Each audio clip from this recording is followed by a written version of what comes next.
Episode की start ghost writing training school से होती है, जहां वॉयलेट भी मौजूद थी। वो अपने टीचर के हर एक बात को एक ऑर्डर की तरह समझ रही थी। उसके क्लासमेट्स को उसमें एक मिलिट्री सोल्जर की परछाई दिखाई देती है, जो अपने टीचर के हर एक बात को अपना ऑर्डर समझकर फॉलो करती है।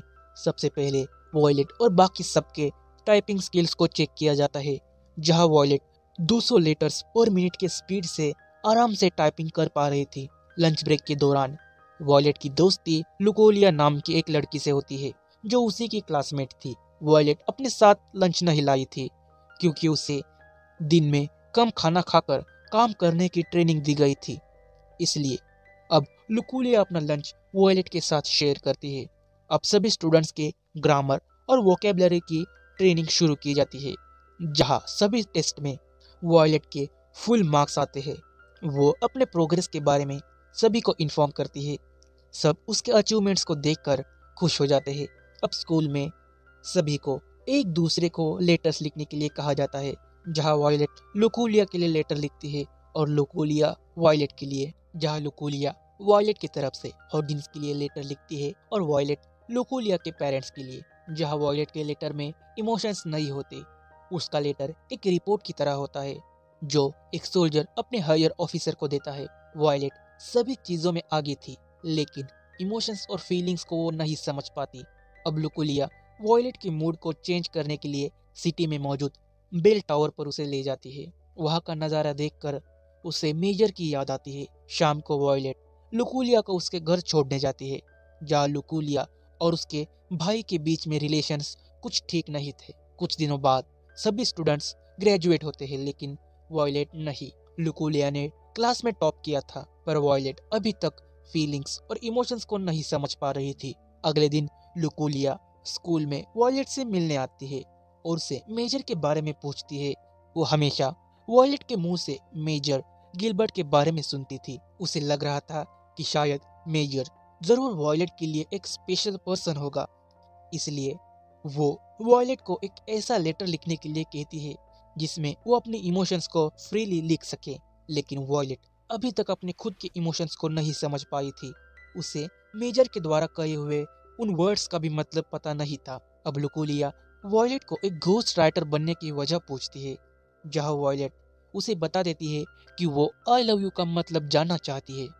लुकुलिया वॉयलेट की बातें सुनकर उसके फीलिंग्स को समझ जाती है और उसे भी अपने मन की बातें बता देती है। उसके पेरेंट्स वॉर में मारे गए थे। उसका भाई भी वॉर में एक सोल्जर था, जो हमेशा गम में रहता था कि वो अपने पेरेंट्स को नहीं बचा पाया। वो सबसे दूर डिप्रेस रहने लगा। भले ही मेरे पेरेंट्स मेरे साथ नहीं है, लेकिन मेरा भाई मेरे साथ है, इसी में मैं खुश हूँ। लेकिन वॉर खत्म होने के बाद मैं अपने भाई से कभी भी ठीक से बात नहीं कर पाई। वॉयलेट लुकुलिया की बातें सुनकर उसे अपने भाई के लिए एक लेटर लिखने के लिए कहती है और अपने फीलिंग्स एक्सप्रेस करने के लिए कहती है, पर लुकुलिया ऐसा नहीं कर पाती और वहां से चली जाती है। अब वॉयलेट लुकुलिया के भाई के लिए एक लेटर लिखती है। दूसरी तरफ लुकुलिया का भाई घायल होकर जमीन पर पड़ा हुआ था, क्योंकि उसका कुछ लोगों के साथ झगड़ा हुआ था। वॉयलेट उसके पास जाकर उसके द्वारा लिखा हुआ लेटर उसे दे देती है, जिसमें उसने लिखा था, भाई मैं खुश हूँ कि आप मेरे साथ हो। ये लेटर पढ़कर लुकोलिया का भाई रोने लगता है। अगले दिन लुकोलिया खुश होकर वॉयलेट के पास आती है, जहाँ वॉयलेट के लेटर की वजह से वो अपने भाई से अपनी फीलिंग्स शेयर कर पाई। वॉयलेट ने लुकोलिया के दिल की बात लेटर में लिख दी थी।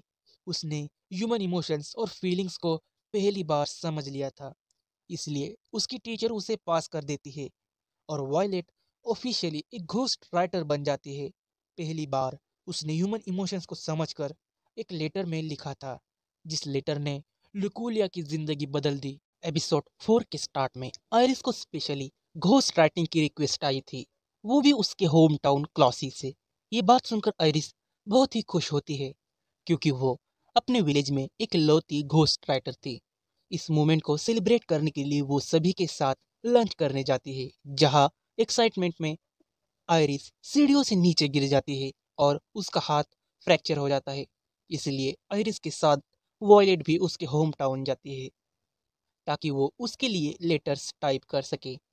आयरिस अभी तक वॉयलेट को नहीं समझ पाई थी, इसलिए उन दोनों के बीच में बॉन्डिंग अच्छी नहीं थी। अब वो दोनों आयरिस के विलेज आ जाते हैं, जहाँ पर आयरिस की फैमिली उन्हें पिकअप करने आती है। आयरिस के फैमिली ने ही उसे घोस्ट राइटिंग के लिए बुलाया था, ताकि वो उनके साथ कुछ टाइम स्पेंड कर सके। आयरिस उन सबको वॉयलेट से मिलाती है, जहाँ वो सब वॉयलेट की पर्सनैलिटी देखकर चौंक जाते हैं। वो सब आयरिस के घर आ जाते हैं, जहाँ आयरिस की मॉम एक बर्थडे पार्टी का इनविटेशन लेटर्स लिखवाना चाहती थी, क्योंकि कल आयरिस का बर्थडे था, जो वो खुद भी भूल गई थी। अब वॉयलेट लेटर्स लिखना स्टार्ट करती है, जहाँ पर उसके मैकेनिक आर्म्स को देखकर सभी फैमिली मेंबर्स चौंक जाते हैं। वॉयलेट आयरिस के मॉम से इनविटेशन की लिस्ट मांगती है, जिसमें ज़्यादातर मेल्स थे। आयरिस की मॉम चाहती थी कि आयरिस उनके पास वापस लौट आए और शादी कर ले, क्योंकि वो उनकी एक लौती बेटी है। ये बात सुनकर आयरिस को काफी ज्यादा गुस्सा आता है और वो अपने रूम में चली जाती है। अब आयरिस वायलेट को एमोन्स नाम के एक लड़के को लेटर ना लिखने के लिए कहती है, क्योंकि वो नहीं चाहती थी कि वो इस पार्टी में आए। रात को वॉयलेट आयरिस के फैमिली मेंबर्स के साथ लेटर्स को पोस्ट करती है। अगले दिन काफी सारे गेस्ट आते हैं, जहाँ पर आयरिस की मॉम उसे काफी सारे लड़कों से इंट्रोड्यूस करवाती है, जहाँ एमोन्स भी मौजूद था, क्योंकि उसे भी इनविटेशन लेटर मिला था। यानी वॉयलेट ने आयरिस के मना करने के बावजूद एमोन्स को लेटर लिख दिया था, जिसकी वजह से आयरिस दुखी हो जाती है और पार्टी को छोड़कर वहां से चली जाती है। वॉयलेट आयरिस के पास जाकर एमोन्स को पार्टी में ना बुलाने का रीजन पूछती है, जहां आयरिस ने पहले एमोन्स को प्रपोज किया था, लेकिन एमोन्स ने उसे रिजेक्ट कर दिया, इसलिए वो उसे पार्टी में नहीं बुलाना चाहती थी। अब आयरिस की पूरी फैमिली आयरिस के इस हालत को देखकर परेशान हो जाती है, जिसकी वजह से वॉयलेट उन सबको बता देती है कि आयरिस एमोन्स के वजह से दुखी है। जब आयरिस को ये बात पता चलती है कि वॉयलेट ने उन सबको एमोन्स के बारे में बता दिया, तब वो और भी ज्यादा गुस्से में आ जाती है और उसे कह देती है कि तुम कभी भी ह्यूमन इमोशंस को नहीं समझ पाओगी। उसकी ये बात सुनकर वॉयलेट दुखी हो जाती है, क्योंकि उसे लगने लगा था कि वो अब अपने और दूसरों के फीलिंग्स को समझ पा रही है, लेकिन ऐसा नहीं था। उसे लग रहा था कि उसी की वजह से आयरिस की पार्टी खराब हो गई। वॉयलेट की ऐसी बातें सुनकर आयरिस का गुस्सा अब शांत हो जाता है और उसे अपनी गलतियों का एहसास भी हो जाता है। आयरिस उसे एमोन्स के बारे में बताती है। वो उसका बचपन का दोस्त था, जहाँ उसने उसे प्रपोज किया था। आयरिस ने उसे आई लव यू कहा था, पर एमोन्स ने उसके लव को एक्सेप्ट नहीं किया, जिसकी वजह से आयरिस उससे दूर चली गई। उसने पढ़ लिख कर एक घोस्ट राइटर बनने की कोशिश की, ताकि वो मूव ऑन कर सके। उसकी बातें सुनकर वायलेट समझ जाती है कि आई लव यू कहने के लिए काफी ज्यादा हिम्मत होनी चाहिए। अब वह ये बात जानना चाहती थी कि मेजर ने उससे आई लव यू क्यों कहा।